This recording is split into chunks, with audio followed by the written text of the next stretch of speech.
Welcome to today's exclusive interview with Paul Fryer, Director, Sales Engineering at BlackBerry. We're going to be exploring one of the most pressing priorities right now, secure communications.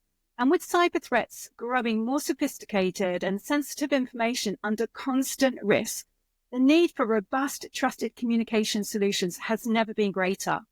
Now, BlackBerry has long been a pioneer in secure technology, and I'm really excited to talk to Paul as he brings with him deep expertise and first-hand insights into the challenges and innovations shaping this space.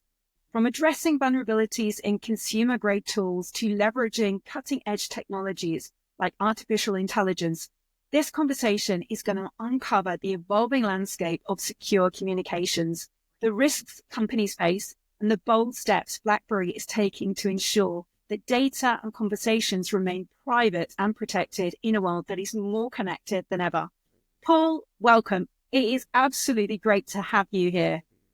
Thanks, Jane. It's great to be here to talk about this, as you say, really pressing topic in industry, government, public sector, everywhere today, really. So it's great to have an opportunity to share our thoughts. Absolutely. Great.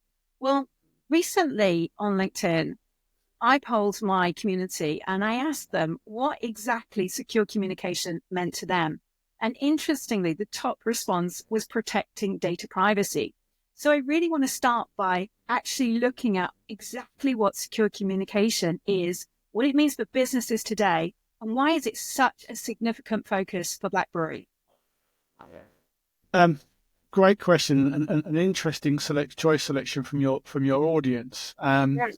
Secure communication can mean a number of things to different organizations, obviously dependent on what it is they're trying to secure. So it can be data transfer, right? It can be voice or text communications.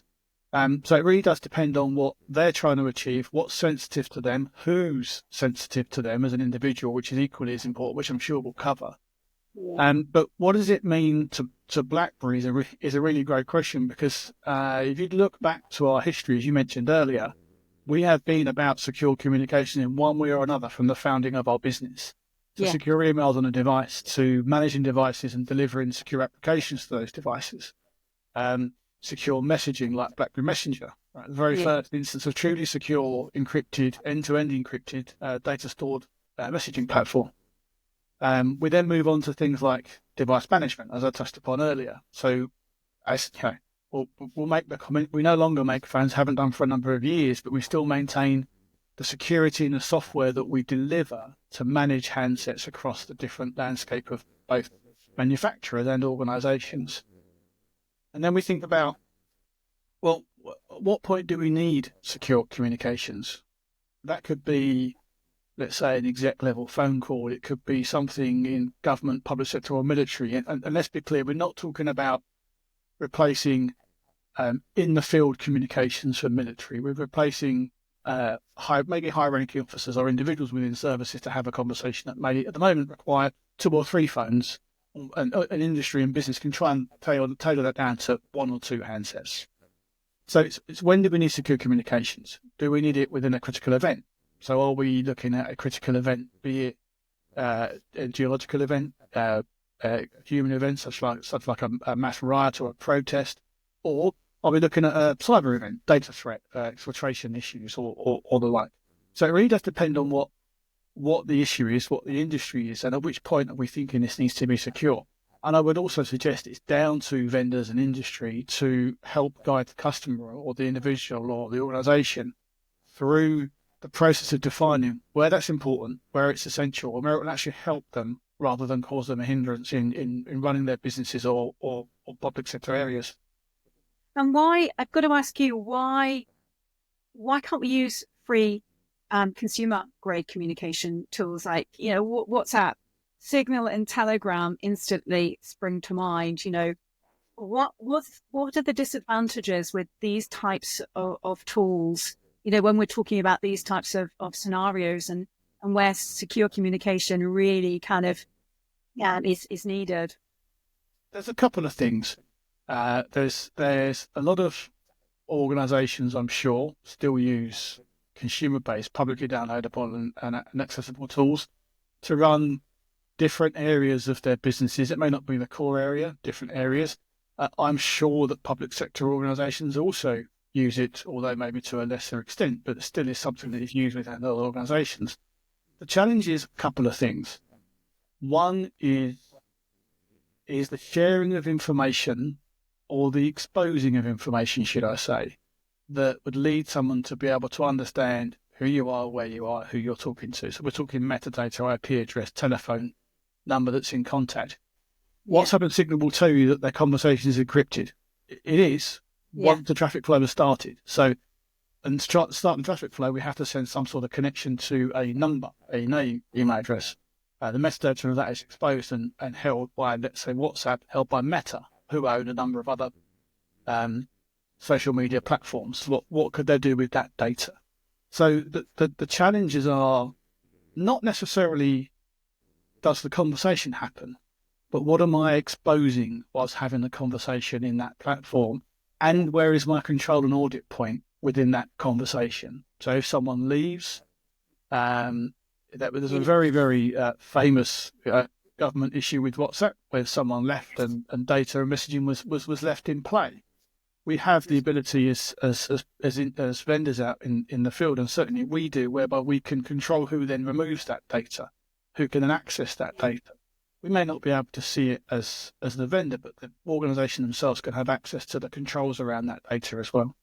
So it's really about understanding who you're talking to. Yeah. Now, with consumer-based tools, who you're talking to could be someone that's downloaded an application, WhatsApp, Signal, you've mentioned them, Telegram, and then they found a number and added you as a contact and they're talking to you. You don't know who's on the other end of that conversation. You don't know who they say they are.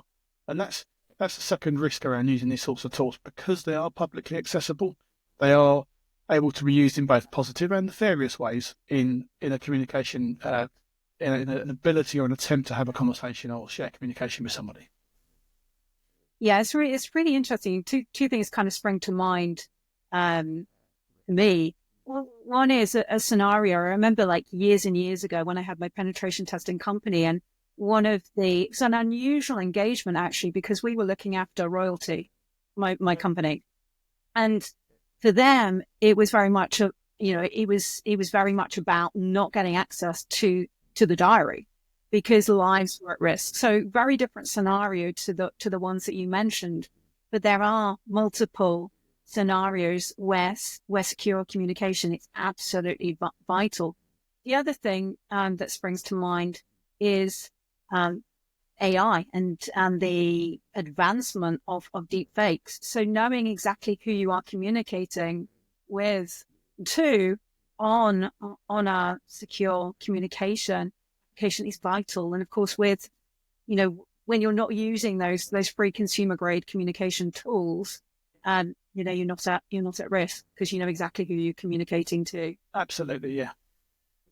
Yeah, the world is very, very volatile right now. It's turbulent, and cybersecurity inequality is growing. The gap is widening, and not a day goes by without us hearing of new data breaches and threats and the cost to businesses.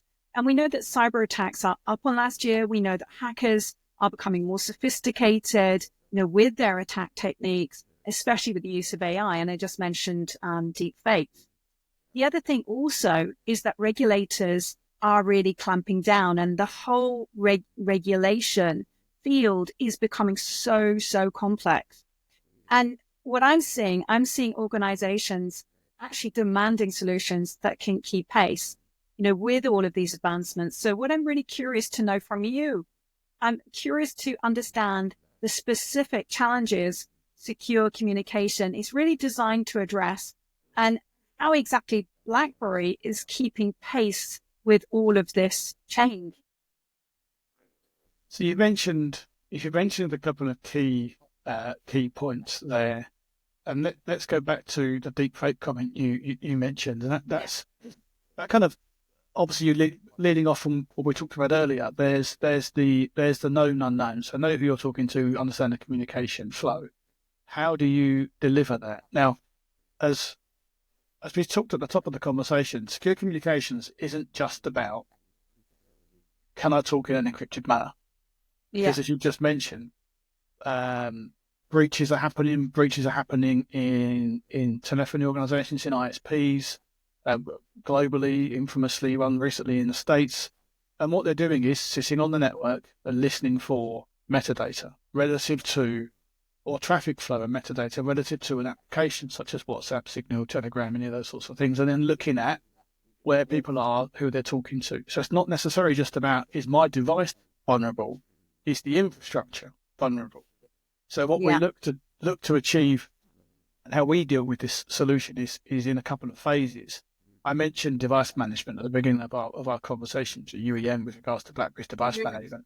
What we're able to do with our tool set is deliver the application to the devices securely, so known, understood, onboarded, and then because if security and privacy is really uber critical in, let's say, central government or the like, we can have that infrastructure sit within customer network. Yeah. So then communication between the handset and the other two handsets goes through customer hosted solutions. That it doesn't use anything that can be identified outside of that platform. So it doesn't use email address, doesn't use IP address, doesn't use phone number to leverage that connection. So we're trying to make sure that we're addressing governance issues by making sure that control and data ownership, which data ownership and security, which was the leading answer to your poll, interestingly, a couple of days ago. We're trying to make sure that we are able to address that by giving ownership, sovereign ownership, effectively, of that solution set within an organization. Now, of course, they can host it in their own cloud hosting platform if they want. They can equally use a SaaS solution, but the security of the conversation remains the same. It's just the location of that, depending on the sensitivity of regulation or governance that they're looking to work towards. Which is a key concern for organizations right now. We have, and also the testing bodies. You mentioned your pen testing in my organisation a little while ago. We come across customers that look at Cyber Essentials Plus as an example, and depending on the body that's doing the assessment, they have different understanding of the requirements of Cyber Essentials Plus. So some of them say you don't need device management or device security. Some of them say you do, and actually it should be managed and owned by yourselves. And so there's a real difference of being able to be agile to those challenges, which is agile in a way that still leads to delivering that secure solution. And it's making sure that you're reducing those risks and you've got all bases covered as a just in case. You don't want that. Yeah. What about how is BlackBerry tackling advanced persistent threats that target supply chains? Because supply chains, I'm pretty sure in the World Economic Forum's latest report, they're saying that is the number one kind of issue for companies right now. I'm thinking of Salt Typhoon as an example, and I really want to understand how BlackBerry ensures its tools adapt to these evolving APT tactics like credential theft, zero-day vulnerabilities, and advanced evasion techniques.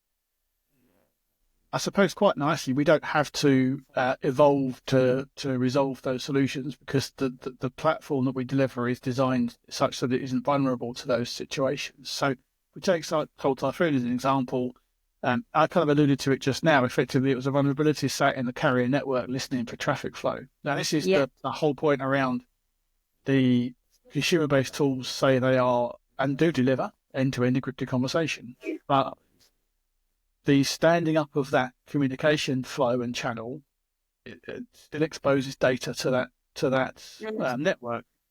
What you need is a solution that does device-to-device encrypted ownership. So, because we don't use anything that's location visible, isn't user visible.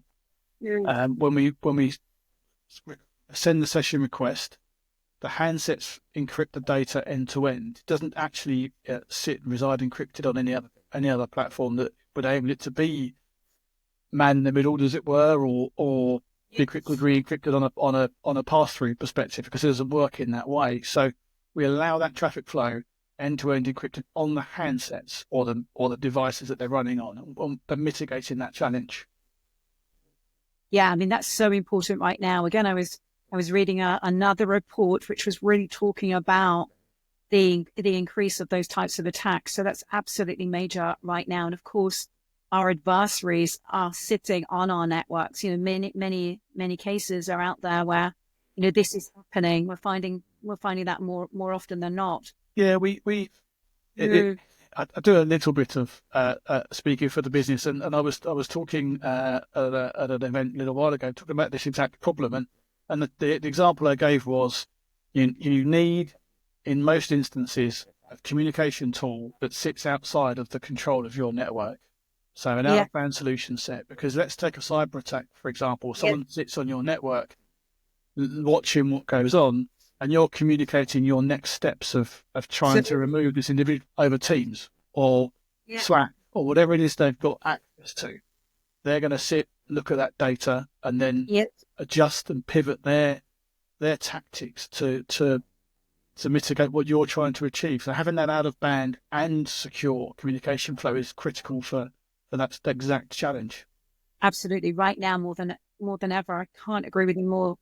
What about, are you seeing or noticing any trends when it comes to particularly industries who are really kind of taking up secure communications and using tools such as BlackBerry?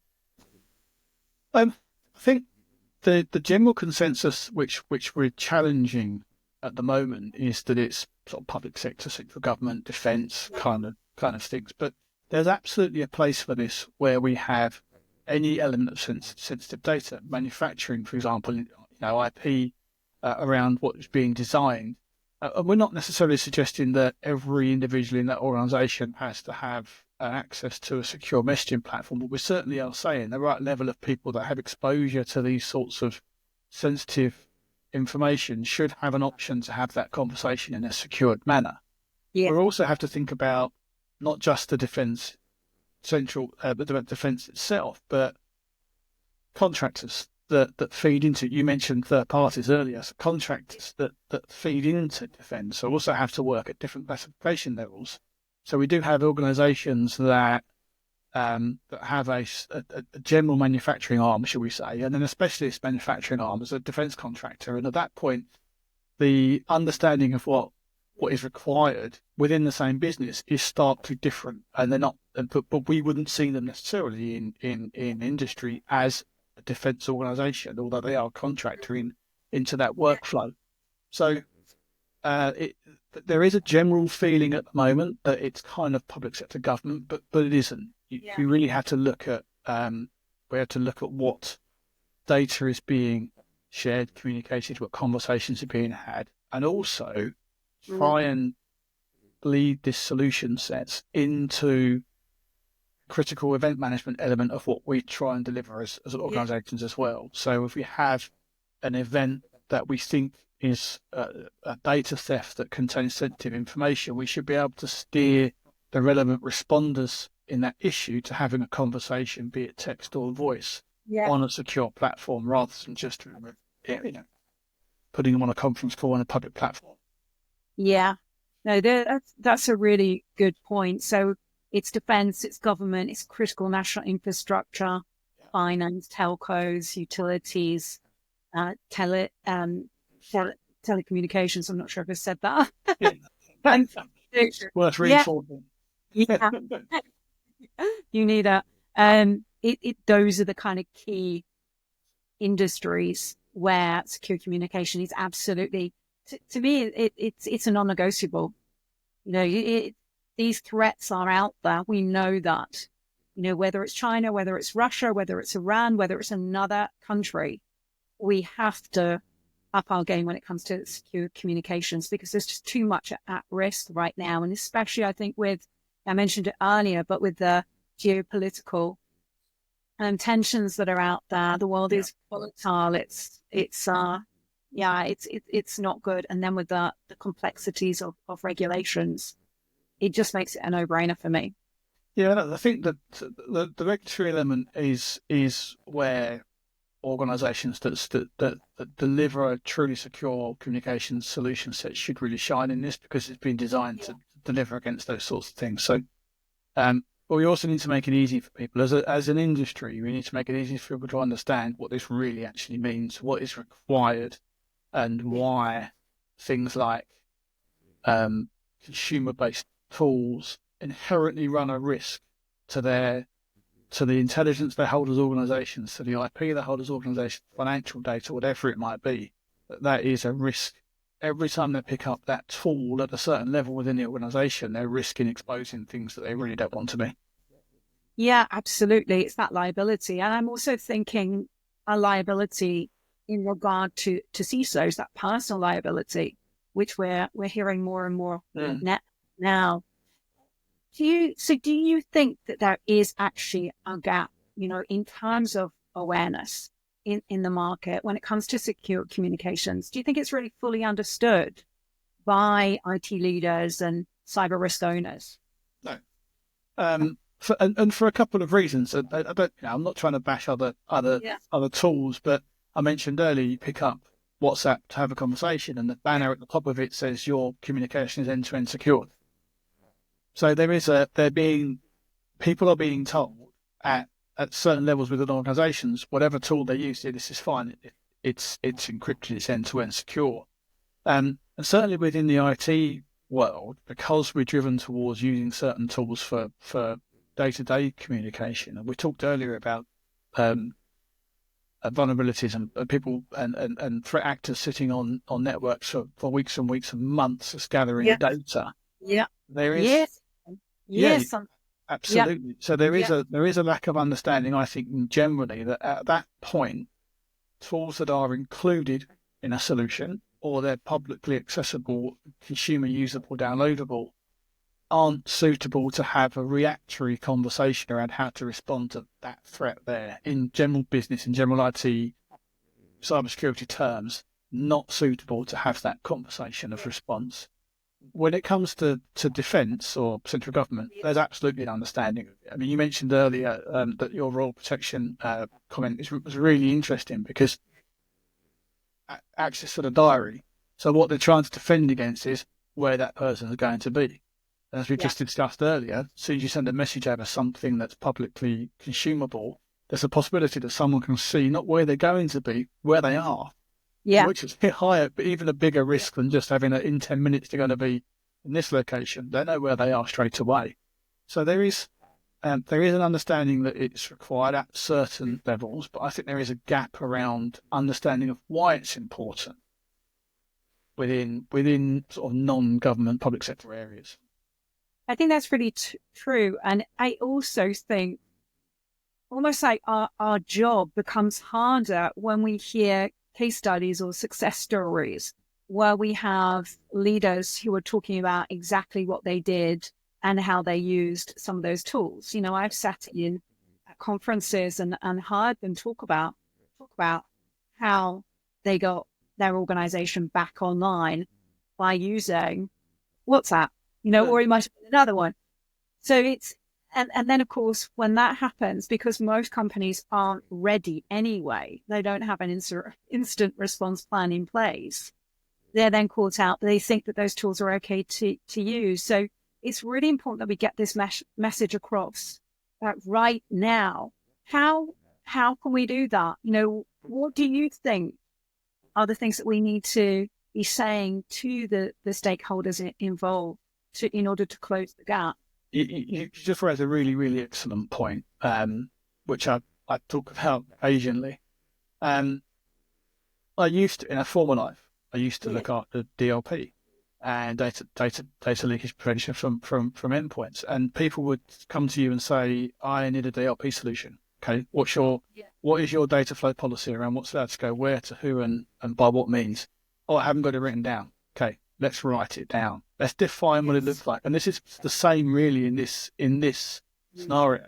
What is your instant response to an issue? If there's a critical event, what does that workflow look like? Where's the sensitivity in regards to personnel, data, locations? And then where do the tools that you need fit into that workflow? Not to make it more difficult, but to complement the way in which you're looking to communicate that issue, challenge, event, and make sure that it works within both your designed plans and your level of governance and risk compliance that you've got within your organisation. But absolutely, having a conversation around what it looks like, what you're trying to achieve, let's define that, and then let's deliver the solution to enable that requirement they've got. Yeah, that's a really, really good point. Thank you so much for bringing that up. Now, my final question to you has got to be about artificial intelligence. Everyone is talking about it and everyone is kind of like despairing about it. But I've got to ask you a question about AI. And, it is transforming industries across the board. It's transforming us in cybersecurity. It's transforming kids as well. What role do you think AI is going to play in secure communications? Is there a role for it, or has it already been there and we're just not talking about it that much? I would suggest that the enhancements of AI in things like deepfakes, you mentioned videos, audio, messaging, and whatnot, is actually going to drive the understanding of requirement for secure communications. I think if you're going to want to try and deliver AI into understanding a secure communications requirement for a business, you're opening that up to challenge. Yeah. Because we're talking about generative AI in these sorts of conversations, and what you really want to do, as we discussed just a minute ago, is implement the decision you've made. Now, there's no harm in saying, here's 3 choices in our workflow, depending on certain variables, we can generate an outcome. That may be something that comes going forwards, but I don't think we're going to see in the near future AI in the way we're seeing it used negatively, used within these solutions. But I think it will drive an understanding of, well, what can I trust? If we're not being able to trust data that comes over tools that we thought were trustworthy, what can I trust? And then therefore, how do I know who I'm talking to? That goes back to understand the person that's communicating with you is supposed to be, so the message that comes across is valid, the data is relevant and correct. So I think it's going to drive a view of, I've got a challenge with understanding what's accurate and true. So how do I resolve that? And that will lead into a conversation around secure and guaranteed communications. Do you think that was supposed to be my last question to you? Do you think that? Yeah, I want to add another one. Do you think there's a role that government needs to play, kind of collectively, in terms of driving this message to the market? So, if we take UK PLC, for instance, both you and I are in the UK, is there a role that our government, our UK government, really should be playing, when it comes to driving the message, educating, awareness, or even enforcing? Certainly education and awareness. I think you'll drive a message through education and awareness around that. But also we need to make certification of solutions easier within specifically the UK, and that's a challenge at the moment. And that is a challenge for government to try and make that not the passing of that certification, but access to be able to certify solutions, which we haven't got at the moment. That needs to be driven and enabled by government a lot quicker, and then we can then make sure that we're advertising, we're aligned into government requirements, because that's what's being agreed and delivered. But there is absolutely a part to play in awareness and education. Yeah, also insurance as well. I mean, that would be really helpful if your insurance policy, came down as a result, of having secure communication. That would be a really nice thing to say. It's just like trying to leverage those levers, really, isn't it? It is, yeah. Great thing. That's amazing. Thank you so much. That brings us to the end of our insightful conversation with Paul from BlackBerry. And today we've covered the critical importance of secure communications, the risks posed by consumer-grade tools, and the innovative role technologies like AI are playing in safeguarding sensitive information. Paul has shed light on the challenges organizations face, the shifting threat landscape, and the steps businesses must take to protect themselves now and in the future. Paul, thank you so much for sharing your expertise and offering such valuable insights to us. It is absolutely clear that secure communication is not just a technical issue, but a strategic priority for organizations across all industries. To our audience, we hope this discussion has provoked thought about the security of your own communications and inspired you to take action. Whether you're revisiting your current tools, investing in new solutions, or planning for the evolving role of AI, the time to act is now. So thank you for joining us, and don't forget to stay connected with the latest updates and solutions from BlackBerry to keep your conversations and data secure. Until next time, stay safe, stay informed, and keep evolving your defenses.